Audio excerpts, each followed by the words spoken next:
शिव पर शिवलिंग पर एक लोटा जल चढ़ा दे तो भगवान शिव उसकी नैया को पार कर देते हैं। और ये मेरा स्वयं का अनुभव है कि भगवान शिव ने मेरे जीवन को बदल दिया है, बदल के रख दिया है। एक ऐसा जीवन जो बहुत कष्टदायक था, उस जीवन को भगवान शिव की कृपा से बहुत ही सुखमय बनने का जो सौभाग्य है वो बाबा भोलेनाथ की कृपा से मिला है।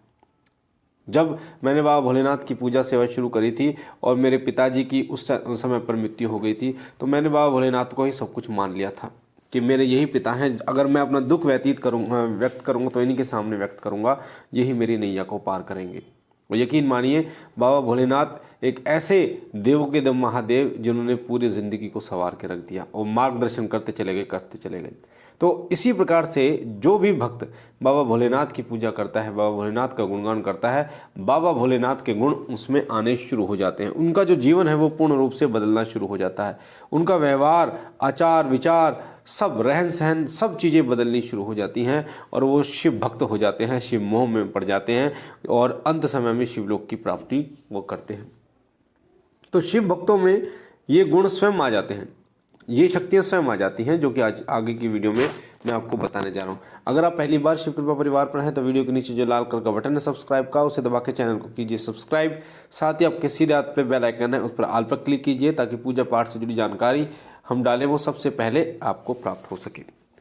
भगवान शिव की पूजा का मुझे विशेष अनुभव है और इनकी सेवा, इनकी पूजा से जो मुझे अनुभव हुए वही अनुभव आज मैं आपके साथ शेयर करने वाला हूं कि जब आप भगवान शिव की पूजा करते हैं तो कौन कौन से गुण आपके अंदर आने शुरू हो जाते हैं, कौन कौन सी शक्तियां, कौन कौन से बदलाव आपके शरीर में आने शुरू हो जाते हैं। सबसे पहला बदलाव जो मेरे जीवन में आया था वो आया था, अंदर से एक भाव इतना व्यक्त हुआ कि बाबा को छोड़ने का मन नहीं करता, बाबा को देखते रहने का मन करता है।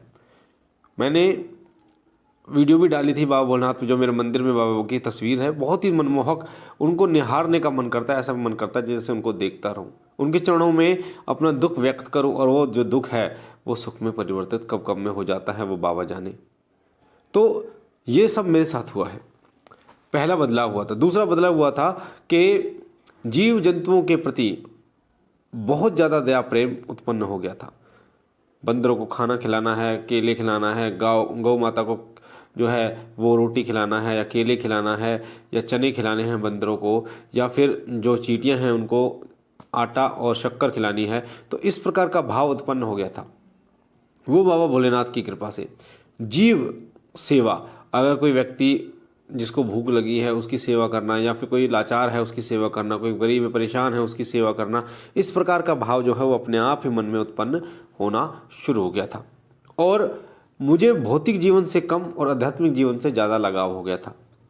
आध्यात्मिक जीवन में उन चीज़ों को, सूक्ष्म से सूक्ष्म चीज़ों को जानना चाह रहा था और बाबा भोलेनाथ की कृपा से उन चीज़ों को जाना भी कि किस प्रकार से किसी व्यक्ति को ठीक किया जाता है, बीमारियां कैसे बनती हैं, प्रेत कैसे घर लेता है, प्रेत को हटाया कैसे जाता है, बाबा भोलेनाथ की भक्ति को कैसे प्राप्त किया जा सकता है और बाबा के साथ साथ अन्य देवी देवताओं की कृपा को कैसे प्राप्त किया जा सकता है।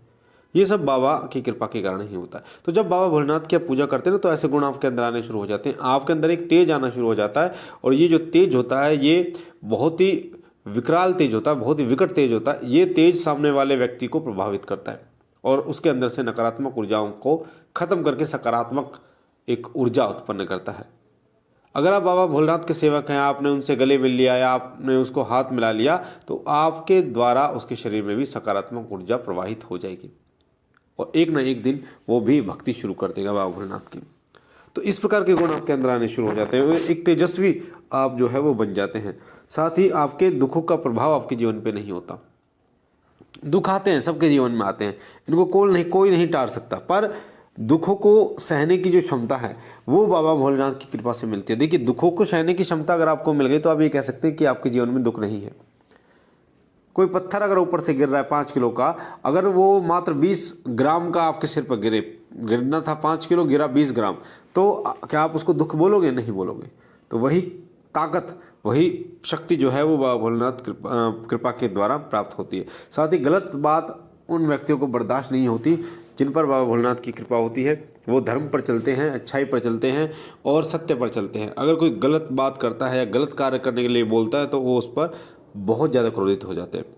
तुरंत फैसले लेने की क्षमता बाबा भोलेनाथ की कृपा से आपको प्राप्त होती है और अपने लाभ से जुड़े फैसले ही आप लेते हैं। आपकी इच्छाएं पूर्ण होनी शुरू हो जाती है। आपकी जो इच्छाएं हैं, हो सकता है 2 साल पहले आपकी जो इच्छा थी वो पूर्ण हो जाती है, 1 साल पहले की जो इच्छा थी वो पूर्ण होनी शुरू हो जाती है।